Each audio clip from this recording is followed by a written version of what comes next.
Samantha told me about it on our third date. We were watching a movie on her couch when I made my move to kiss her. She whipped her hand in front of my face and blocked me. "There's something you need to know," she said. I braced myself. "Here it comes. I'm not ready for a relationship. Nothing to do with you, of course." It was the absolute last thing that I wanted to hear because I was already crazy about her. "Okay," I said.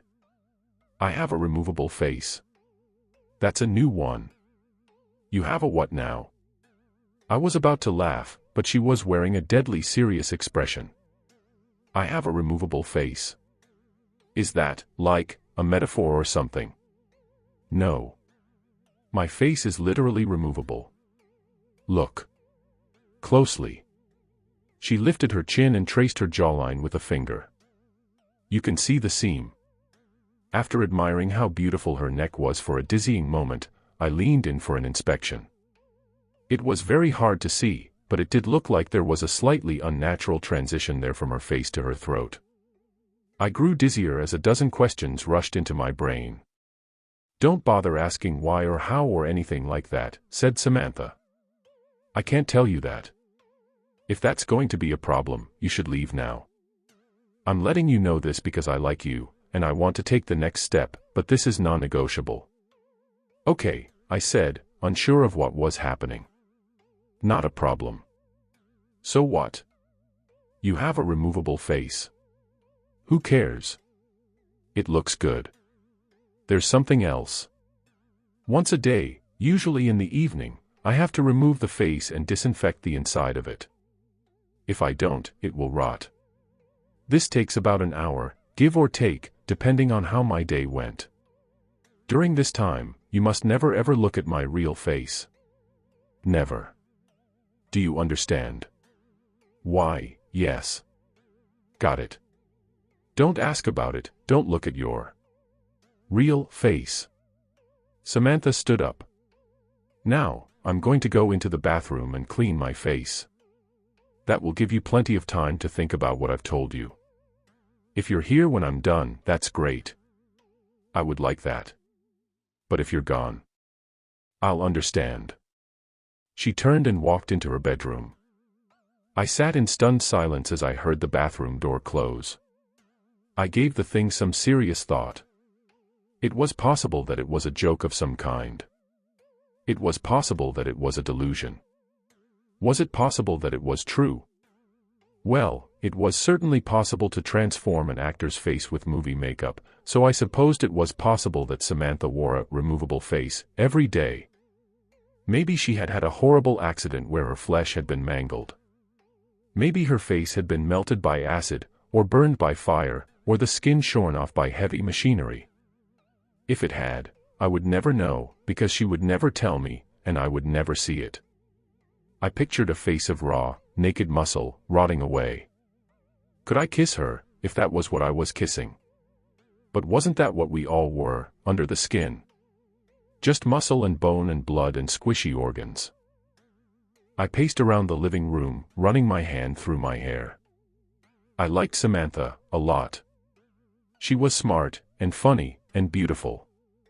But was that beauty real? Did it count? Did it matter if it was real or not? Was I being superficial even worrying about it?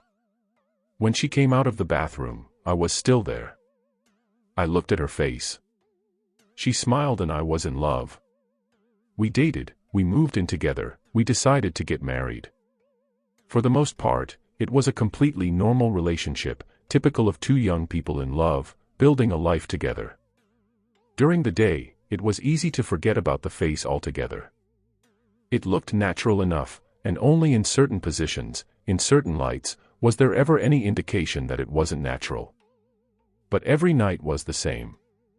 Samantha would close herself in the bathroom, sometimes for an hour, sometimes for 2, and clean the inside of her face. The curiosity never left me.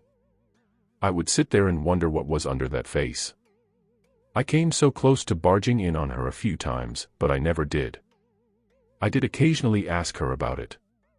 About what, if anything, had happened. About how it was possible to make the removable face look so real. About what it really looked like underneath. I tried to coax her into showing me, assuring her that I loved her no matter what, and didn't give a damn what her real face looked like. I was just curious, that's all. She never showed me or told me the story behind it. She didn't get upset at me, unless I was really badgering her. She'd just shrug and say, "You know you can't see it. You know I can't tell you about it." I never told anybody about Samantha's removable face. It's not that she asked me not to. I just didn't think it was anybody's business. Except once, I did tell somebody. It was during my bachelor party. We had rented several cabins in Big Sur and spent the night drinking and packing our noses with powders that we shouldn't have been packing our noses with. Everyone else had passed out, and the sun was creeping up behind us as I stood on the majestic cliffs with my friend Chris, looking down on the Pacific waves crashing against the rocks. Chris was my best friend, as close to a brother as I'd known. We'd grown up together, visited each other at college often, and spent summers together. After college, we'd moved to different cities, but we stayed in close contact. Standing there on the cliffs, I told Chris about Samantha's removable face. At first, he thought I was joking. Then he had 1,000 questions, most of which I couldn't answer. "What's underneath?" "I don't know, man. I don't know." "Doesn't that drive you crazy, not knowing?" I shrugged. "Lots of stuff I don't know. Don't know how to do calculus, and I don't know what happens when we die." "But dude, she's about to be your wife. And you don't even know what she looks like." "I mean, I'd have to take a look. Like, you could set a camera up in the bathroom. That's where she does it, right? Set up a camera and have a look, and then you'll know." I sighed. "Yeah, it drives me crazy. I've asked her a million times. But she told me I could never look.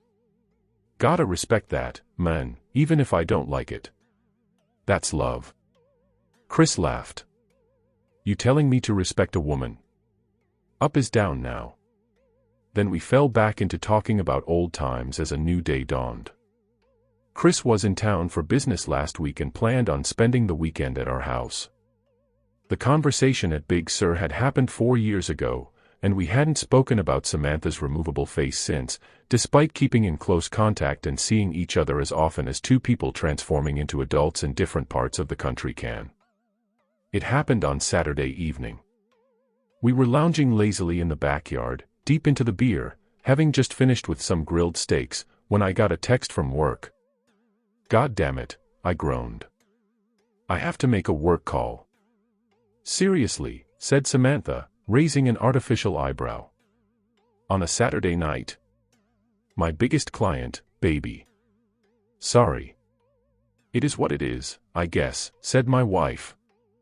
"I'm going to head inside and get cleaned up." "Chris? Are you okay just hanging out for a bit?" Chris smiled. "I'll be fine. Got my beer, got some weeds to pull in your garden. God knows your lazy-ass husband isn't going to do it. Those tomatoes are choking to death. It's a tragedy." I rolled my eyes and went into the side yard to make my call. 15 minutes into it, I heard the screams coming from inside. Both my best friend and my wife were wailing in terror. I dropped the phone and ran into the house and down the hall to our bedroom. Through the open door, I could see that the door to the master bathroom was also standing open. "Don't come in," screamed Samantha. "I don't have my face on. Call an ambulance." He looked. Oh God, he looked. She sounded desperate and truly horrified. That made me desperate and horrified, and I wanted to rush into the bathroom, but I knew suddenly that that would be a mistake. I knew suddenly that Samantha didn't want me to look at her real face, not out of a sense of vanity, but for my own safety. Chris staggered backward, out of the bathroom. He was holding a straightened-out paperclip, which he had used to pick the privacy lock. Now he was stabbing it again and again into his eyes, shouting gibberish. He was clearly in the depths of madness, and it turned my stomach to see him mutilate himself. Call a fucking ambulance, my wife screamed. Don't come in here. He fucking looked. I turned and ran back to the side yard, where my phone was lying in the newly mowed grass. My client was still on the line, alarmed, asking what was happening, what all the screaming was. I hung up on him and called 911. When the paramedics arrived, Chris was having a seizure in the hallway. Samantha was stroking his head, sobbing. Her face was on, but it had been done hastily, and everything looked a little off. My world has been dark this past week. My best friend is in a psychiatric hospital under suicide watch. He's completely blind and mostly catatonic, except when he slips into a violent, babbling mania. The doctors are optimistic that his state is temporary, but they don't know the truth about what caused it, because I told the paramedics that Chris had taken a large dose of psychedelic mushrooms and fallen into psychosis. I saw no good reason to tell the truth about what had happened. Who would believe that one look at my wife's real face would make somebody insane? At best, we would be the subjects of a long investigation. At worst, we would have to prove that what we were saying was true by showing somebody Samantha's face. Then the same thing would happen again, and what after that? I had no idea, and no interest in finding out. For Samantha's part, I knew that she would never consent to show anybody her real face, no matter what the consequences of refusal were. I did get a follow-up call from the police, asking me to confirm my story.